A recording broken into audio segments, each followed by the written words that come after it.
It felt a little weird or like very personal reading this. And then one of us would press the pause button and we'd look at each other. We'd be like, wait, can we just please not do this anymore? I hate it. I hate it. It was great. And then the men showed up and just kind of ruined the whole thing for me. So.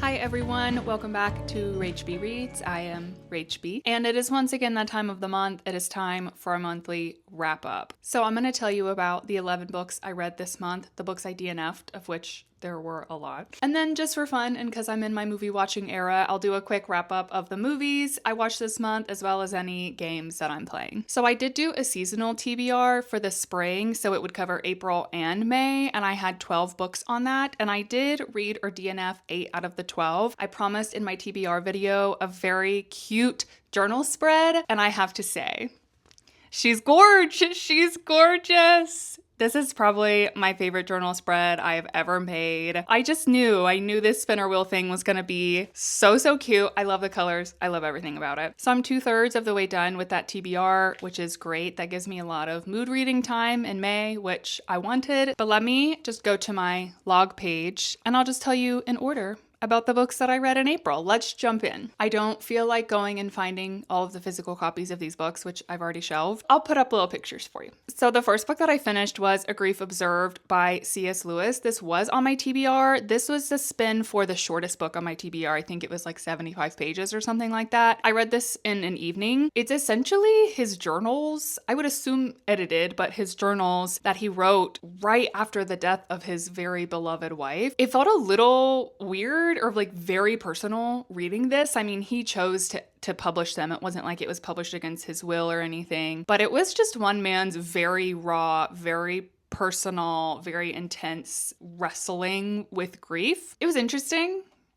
Yeah, that's kind of maybe all I can say about it. It's just that it was interesting. After that, I finished Words of Radiance by Brandon Sanderson. I have a reading vlog for that if you're interested. I have decided to commit to continuing the Stormlight Archives this year. I knew I wanted to, but I felt like, I'll get to it eventually. I decided to just go for it. This also was on my TBR. I think it was for the spin from a series. So this is the second book in the Stormlight Archives. I absolutely loved it. Like, I thought the first book was great, but this book, I was absolutely blown away. Again, I talk all about it in that vlog. It is a spoiler-free vlog, but I just had the best time, and I actually went right from that into reading Edge Dancer, which is a novella that comes right after book 2. I listened to that one on audio, and actually I think I finished it in a day. I mean, it's not that long. Again, it's a novella. Well, it's a Sanderson novella, which is funny because his novellas are like 270 pages, which is a normal book. But in comparison to the other Stormlight Archive books, it is about a third or less than a third of the length of the other ones.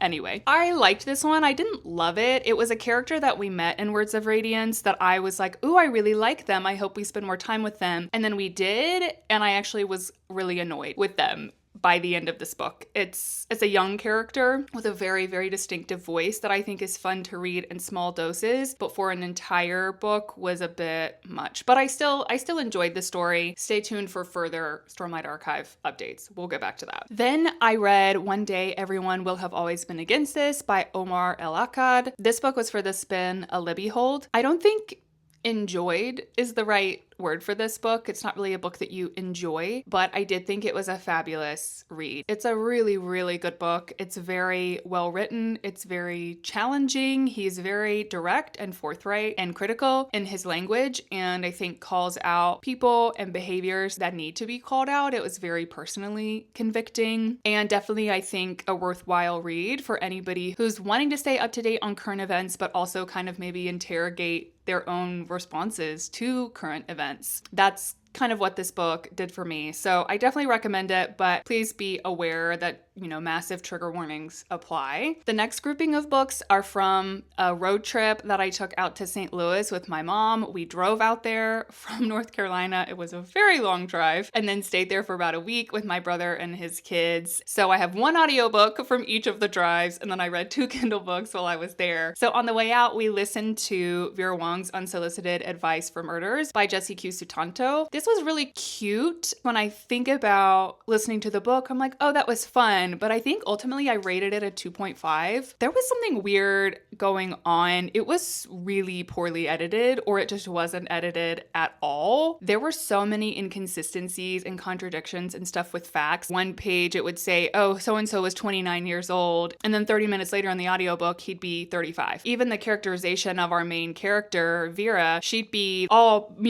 popping around, waking up at 4:30, going on a walk, super fit, kind of spunky old lady. And then it would say, she tottered down the street. Well, is she tottering or is she spunky? I don't understand. It just was really weird. My mom and I, we'd be driving along and then one of us would press the pause button and we'd look at each other. We'd be like, wait, didn't they say that so-and-so, it really bothered me. And I'm not normally one to nitpick like that, but it showed up so constantly. And it just really, really kind of annoyed me by the end. Despite saying that, my mom actually has already read the second book. She got it from her library and read it this last week. And she said that she really liked it and thought it was better than the first. So I would consider going on in the series because I did like the characters. I did like the setting. It's set in Chinatown in San Francisco. It's a cute little book, but had some problems. Then I read another TBR book. This spin was blind Libby wish list, where I basically closed my eyes and scrolled through my Libby wish list and picked whatever I landed on. And that was Watermoon by Samantha Soroyambao. I had heard a lot of mixed reviews about this one, and ultimately I probably should have listened. I ended up giving this a 2. It wasn't good. The vibes were fabulous, but the plot was a mess. It was just beginning to end a mess. It read like the author had a ton of ideas of different, mystical concepts or folk tale settings, different interesting magical characters that she wanted to include, and she used every single one of them. There were probably 15 different places that we visited. And I think if she had kept it to 4 or 5 and fleshed each of those out more, it would have been a lot better. But as it was, we were just ping-ponging around all these places with the barest fishing line of a plot thread between them. It was a mess, unfortunately. I then took a real gamble and picked up a contemporary romance, which I barely read anymore. And even when I do, I often don't enjoy it. But I really, really like Kate Claiborne. She has written love lettering. She wrote a series that was called Luck for Beginners or something like that. I'll put it on the screen. And I really liked those. She's had several 5-star books for me in the past. And so she had a new book come out called The Paris Match. And it's a grumpy sunshine, forced proximity. This woman goes to the wedding in Paris of her ex-husband's sister. So her ex-sister-in-law. She goes to her wedding, even though it's obviously going to be kind of dramatic. And she gets kind of tangled up with the best man. And the best man is super, super grumpy. And they, hijinks ensue. This was really, really intense. The issues that the male main character especially is going through are incredibly, incredibly traumatic and examined very strongly on page. He has a lot of chronic medical conditions. I think I'm just done with these sorts of books having these sorts of covers. I understand it's the trend, but it just is so jarring to me. Why is a book about a man trying to overcome his severe anxiety disorder and agoraphobia and PTSD and neuropathic pain? Why is that story have this cover and called The Paris Match? I'm done. Can we just please not do this anymore? I hate it. I was rooting for the characters, and I did really like how she ended it. I think the last 10% or so of the book was the best 10%. It also was 460 pages, which was too long. It was too long. This is not what I want. I want a contemporary romance to be 350 or under, and I want the tone of the story to match the cover and the title. Is that too much to ask? I think it is. I think it's too much to ask. It's okay. It's fine. Then our audiobook on the drive home was The Berlin Letters by Catherine Ray. I ended up absolutely loving this book. I gave it a 4.5. I'm not really sure, other than just kind of a gut feeling, why I didn't give it a 5, because I really, really loved it. The ending was a little cheesy, the epilogue. The ending of the book itself I thought was great. I wish she just stopped there, but then she kind of gave us an epilogue, I guess, so everything tied up really, really nicely and neatly, which I just didn't think was necessary. But there was a great multi-generational story here, but what I loved the most was just how much I learned about Berlin, East versus West Berlin, the Berlin Wall, the GDR, all of this. I knew about the Berlin Wall, but that was kind of it. There was a lot of details that I didn't know before, and I really, really felt like I learned so much about it. So it's a great blend of actual history and a historical fiction as well as a good story. So I really, really liked that book a lot. Finally, back to the TBR. After I came home from my trip, I read Let Your Life Speak by Parker J. Palmer. I talked about this one in my most recent vlog if you want to hear a little bit more of a review. This was for the spin newest on TBR. It's a kind of Quaker self-help, find yourself, do the work within to find your true purpose sort of thing, which is not always my go-to. I thought it was good. I'll definitely be coming back to it, but it didn't blow me away. I listened to on audio The Enchanted April by Elizabeth von Arnim. Also talked about that in the last vlog. Ultimately, I gave this a 3. It was kind of middle of the road for me. I thought that the vibes were great. 4 English ladies in the Italian countryside in I think it was the 1920s or 1930s. Feisty Italian cooks and flowers and sunshine in the seaside. The plot was just really not for me. I said it in that video, but when it was just the ladies and their friendship by the sea, it was great. And then the men showed up and just kind of ruined the whole thing for me. So make of that what you will. I got into a miniest little reading slump. I thought that I was done with all my reading for April. And then I think it was yesterday or 2 days ago, I just kind of was in the mood to pick up and read a book in an afternoon. I really just wanted to read a book in a day. I decided to pick up one more book for my spring TBR. This was for an animal on the title, and the book I had chosen for that was To Kill a Mockingbird. So I spent a very pleasant afternoon and then a little bit of the evening reading To Kill a Mockingbird by Harper Lee. Of course, it's a classic. You don't need me to tell you what it's about. I had never read it, which is crazy. I knew I needed to get around to it, and I absolutely loved it. Obviously, we all kind of know the theme of the responsibility that comes with privilege and power, and how that responsibility is to protect and look out for those without that privilege and power. And I thought that was a beautiful message and well told. But honestly, what I loved most about the book was just the kids running around outside playing and being kids. I love that sort of thing. It's funny because I'm not a nostalgic person, but reading books about kids from a century ago just running around outside, getting into small scrapes with their neighbors and going places they're not supposed to and getting caught in fences and playing stupid games. I don't know. It just is kind of special to me. It reminded me a lot of Ellen Montgomery's writing, a little bit Anne, but most especially The Story Girl, which is just a story about a bunch of cousins and kids over the course of a summer who play outside. It's just really charming and sweet to me. And that was my favorite part of the book. I also really loved Scout. I think she's just a fabulous protagonist. Those are the 11 books that I read this month. I do unfortunately need to tell you about these 6 books that I DNF'd this month. So 2 of the books that I DNF'd were from my TBR. One was Anima Rising by Christopher Moore. It was a blind library pick, and I was really excited about this book because the plot synopsis sounded like it was just for me. Reviews in the synopsis had said, oh, the writing is just so funny, you'll absolutely love it. But I found it to be more crass in a sort of misogynistic sort of way, and I just did not appreciate the writing at all, and I knew I was not gonna make it through the whole book, so I ended up DNFing that. Actually, another book, also from my TBR, that I DNF'd because the writing was kind of crass and not for me, was The Heart in Winter by Kevin Barry. This was, I think, for the prompt a red or orange cover. Not only was the writing just, I keep saying the word crass, which is funny because, I mean, I'm not one to be necessarily offended by strong language, but I just didn't really like the way that the language was employed and how it was used about people, if that makes sense. And the writing in this one was also very fragmented. I guess it was intended to be experimental, but it just kind of got on my nerves. A contemporary romance that I did try and did not make it through was Cover Story by Very McFarlane. I've previously really loved one of her books. Just Last Night maybe was the name of it. This one, once again, it was a writing issue. All of the dialogue in this book read like quippy internet speak. Every sentence of dialogue read like somebody was trying to write a funny tweet, a quippy funny comment on an Instagram.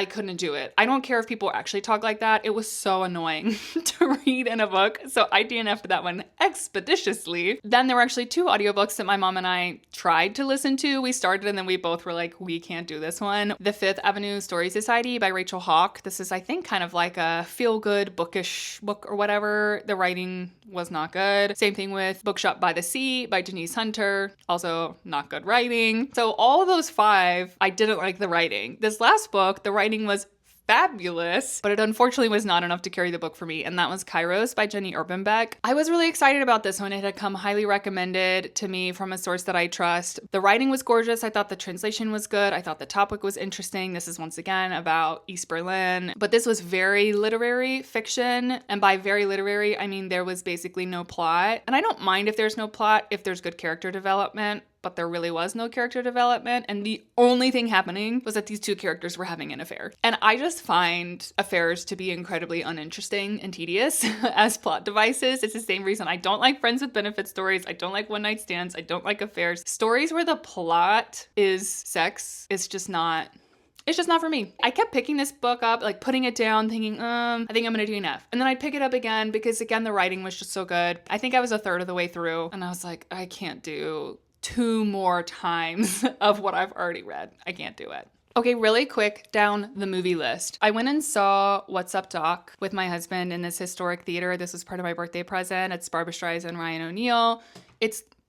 Sorry, I hit my tripod. It's literally one of my top 5 movies of all time. I've seen it so many times, but it was really fun to see it in a theater. I loved that. Then, sorry, I'm looking at my movie list in my journal. Oh, I watched the Arirang documentary on Netflix. This is the new BTS album, and Netflix released a documentary about the making of the album. It was really, really good. If you don't like or know BTS, it may not be interesting to you, but it was a really fascinating look at the process of making a contemporary music album. It was very behind the scenes, very in the studio, as they had discussions about what to keep, what to do. It was really, really interesting. Then I watched Bringing Up Baby. This is a really old screwball comedy with Cary Grant and Katharine Hepburn. It was so funny. Cary Grant is like neurotic, stressed out paleontologist, and Katharine Hepburn is like chaos incarnate. In between the 2 of them is a leopard, like a literal leopard. It's a hoot. It really is. Then I watched To Have and Have Not. This is the first movie that Humphrey Bogart and Lauren Bacall did together. It was actually really interesting because it's set in Vichy, Martinique. So we get to see kind of some of the outcomes of the Nazi regime outside of Europe, because this is in the Caribbean islands. And that was really interesting to me. And also just the Bogart-Bacall vibes were great. It's a very sensual sort of movie with just the atmosphere and the way that Bacall moves, and Bogart has this like jaunty little sailor's cap. I watched The Philadelphia Story, which is considered by a lot of people to be like the ultimate rom-com. I was gonna say a love triangle, but it's actually more like a love quartet. There's Katharine Hepburn, who's this socialite, but still a little bit of a chaotic. In the middle of all these movies, the chaos is Katharine Hepburn, but she's this chaotic socialite, and around her are her current fiance, who's just this boring man,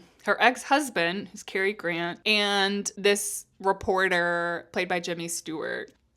It's such a vibe. You just have to watch it to see how it turns out. Then I watched Guys and Dolls. This was an adaptation for film with Frank Sinatra and Marlon Brando. This isn't one of my favorite stories, and even the adaptation I was like, a little iffy on, but Marlon Brando, it's just something else. My husband and I did a movie night, and we decided to rewatch one of our favorite movies, which is Galaxy Quest. It's like a Star Trek satire spoof starring Tim Allen and Sigourney Weaver and Alan Rickman and Tony Shalhoub and Sam Rockwell. Rainn Wilson's in it. You won't believe how many people are in this movie. It is so, so funny. We love it. So I watched some really good movies this month, and I didn't beat any games, but I have started playing Legend of Zelda Breath of the Wild. I will probably be playing it for the rest of the year. I'm slow at games in general. I'm not super good at them, so it takes me longer to do stuff sometimes. And also I am an explorer and a collector, so I like to see as much as I can and do all the side quests and pick up all this stuff. If you know anything about Breath of the Wild, you know it is a huge world and there's so much to do and explore, and I could just go basically in perpetuity, which I might, or until I get tired of it. So we'll see how long that one lasts. Last thing, I'm just giving you so much information. I do have, oh my gosh, I can barely, I have large hands, but not quite this large. These are my current reads, so I just set that back down. I'm reading poetry collection, Faces of Love, Hafez, and the Poets of Shiraz. This is 3 different ancient Persian poets. I have from the library, but I've mostly been doing on audio. The Source of Self-Regard by Toni Morrison. This is selected essays and speeches. I said we would return to Stormlight, and here we will end, which is that I am reading book 3 in the Stormlight Archives, Oathbringer. I just started it. I'm very much at the beginning. There are 4 4 books left on my spring TBR. A Heart and a Bonnie in the World, which is a reread for me. 1984, which I'm excited to get to. Living by Fiction by Annie Dillard. And then another reread, Tell the Wolves I'm Home. The only other thing that I know I will want to read in May is that the 8th Dungeon Crawler Carl book comes out. I am absolutely so excited. I got caught up on book 7 earlier this year, so I am raring to go. I'm ready to find out what's going on with Carl and Donut and crew. Those are my reading plans for May. Other than those 4 books and the current reads, things are kind of open, so we will see what I get into. Thank you so much for hanging out today. I feel like I've just